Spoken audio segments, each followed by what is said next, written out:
Good morning. I am Dr. KSR Radhika, working as Associate Professor in Department of Computer Science and Engineering, SRKR Engineering College, Vimwara. In the subject Embedded Systems, now we are going to discuss the topic interrupt latency.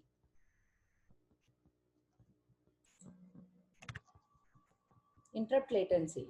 The term interrupt latency refers to the amount of time it takes a system to respond to an interrupt. Interrupts are tools for better response of our system because the speed with which an embedded system can respond is always preferred. To keep the interrupt latency low, what we have to do is make the interrupt routines short. Disable the interrupts only for short period of time. Speed of the system depends upon the following things. How much period of time which that interrupts are disabled. The period of time takes to execute the interrupt routine. How long it takes the microprocessor to stop current program execution.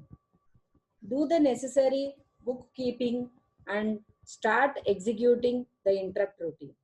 Response. How long it takes the interrupt routine to save the context and to do enough work.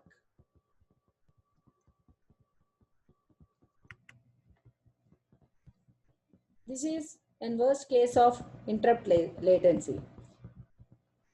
So now we will see an example of how disabling interrupts affects system response. Suppose if the requirements of our system are like this. So we have to disable interrupts for 125 microseconds for our task code to use a pair of temperature variables it shares with the interrupt routine that reads the temperatures from the hardware and writes them into the variables. You have to disable the interrupts for 250 microseconds for your task code to get the time accurately from variables it shares with the interrupt routine that responds to the timer interrupt.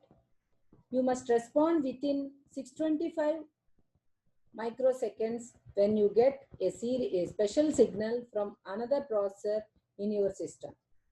The interprocessor interrupt routine takes 300 microseconds to execute. Can this be made to work? It is relatively easy to answer that question. Interrupts are disabled in our system for at most 250 microseconds.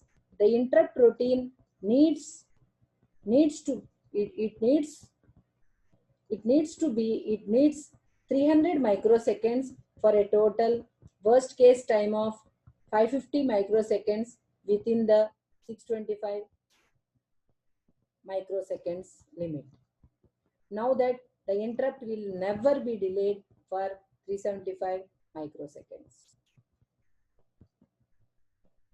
The sum of the two periods of the time during which interrupts are disabled.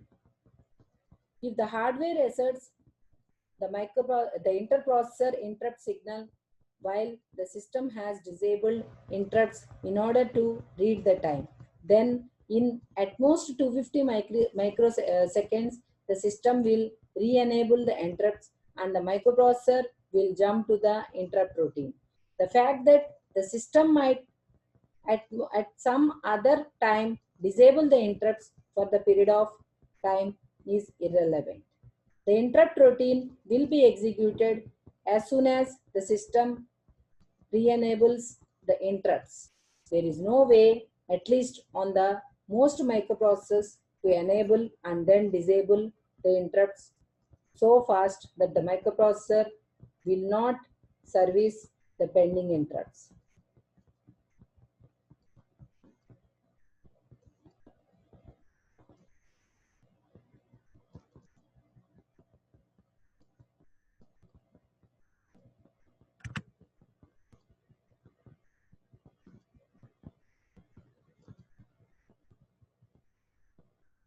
Suppose, however, that to cut costs, the hardware groups proposes to replace the microprocessor with one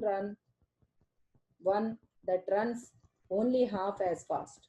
Now all the processor times are doubled. The interrupts are disabled for twice as long. The interrupt service routine takes twice as long, but 625 microseconds delay deadline remains the same. Now, will the system meet its deadline? The answer is no. Interrupts will be disabled for up to 500 microseconds at a time, and the interrupt service routine needs 600 microseconds to do its work. The total of these two is 1100 microseconds, much longer than 625 microseconds, that is the deadline. Suppose that we managed to talk the hardware group out of the idea of the slower processor, but now marketing group wants to add networking capability to the system. Suppose the interrupt routine for the network hardware will take 100 microseconds to do its work.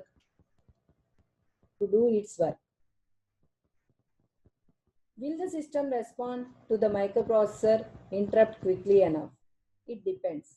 If you can assign the network interrupt a, a lower priority than interprocessor interrupt, then the network interrupt has no effect on the response of the microprocessor interrupt, which will therefore still be fast enough. However, if the network interrupt has a higher priority, then the time taken by the network interrupt routine adds to the interrupt latency for the microprocessor interrupt and runs it beyond the deadline. So this is shown in this case too. So this is how we can use about the interrupt latency.